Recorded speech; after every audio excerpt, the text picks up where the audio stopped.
Hello everyone. This is gonna be a pretty short video because I just wanna show one thing I've been working on, which is probably the worst but also most effective way of tracking buffs now that we are restricted on midnight. And I'm gonna very quickly explain about what it is, but it is incredibly janky and I really don't wanna resort to this, but it is what it is.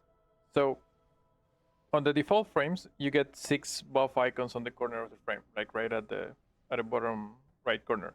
What I've done is that those icons, instead of being small at the corner, I increased them in size so they're as big as the whole frame. So each icon is just as big as the whole frame, one on top of the other.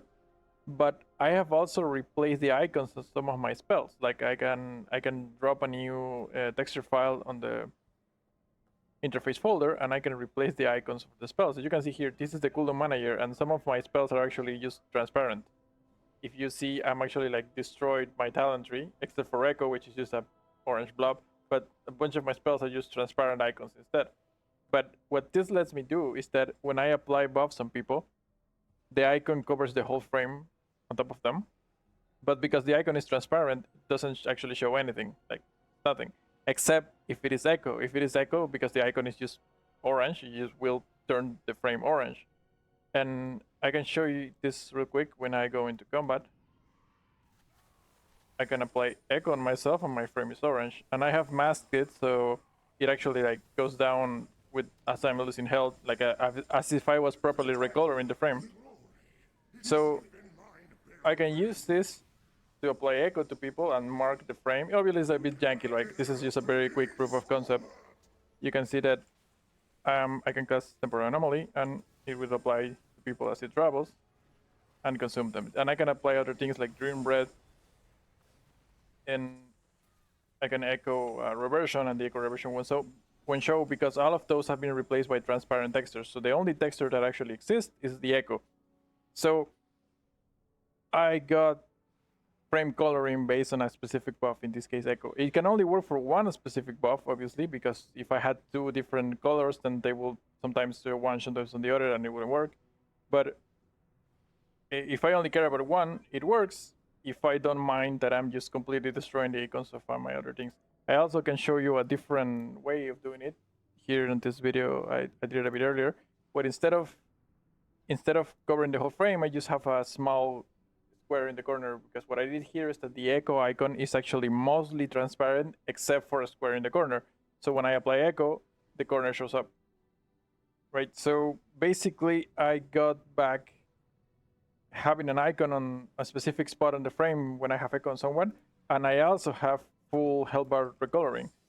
It's a bit janky, as I told you, but it caused me just this terrible thing to happen. So what I want people to like understand about this is that this is terrible, and we shouldn't have to resort to things like this. And realistically, the only thing Blizzard is gonna do is just remove icon replacement from the game instead of actually fixing the problem, which is that we cannot track the important buff that we want on the frame. But I wanted to show you, this is a thing, this is possible. It's the most jankiest thing ever, and it just basically ruins your gameplay because you just can't not look at icons anywhere else. But it lets you recolor frames or put icons when you have one specific buff on someone else, which is like very good for a healer, right? So I spent like 1 hour making the add-on, so it's janky. As you notice, it's failing and it's just changing things. But if I had more time or someone that is just better at this than me, they could make this a thing. They could just drop you a folder that says, okay, these are the replacement icons. You just drop it in your game file and install this add-on, and now you have frame recoloring for this buff. You just have to ignore that half your spells just won't have icons, that everything will be transparent. I obviously don't think Blizzard wants this, right? If they didn't like that new healers got told that they had to download an add-on to play, they're obviously not gonna like healers being told that they have to download some random files and play with half their icons being transparent to like be optimal. But this is what we're having to resort to, right? Like, it's just terrible because somehow we're not allowed to have good buff tracking in our frames. But yeah, so this is where we are. I expect this to get fixed or replaced in the worst way possible, and still don't let us track buffs, but it is whatever. People should know that this is possible, just so that this doesn't end up being the way to go at some point. But yeah, that's gonna be it. And thank you, and Bye bye.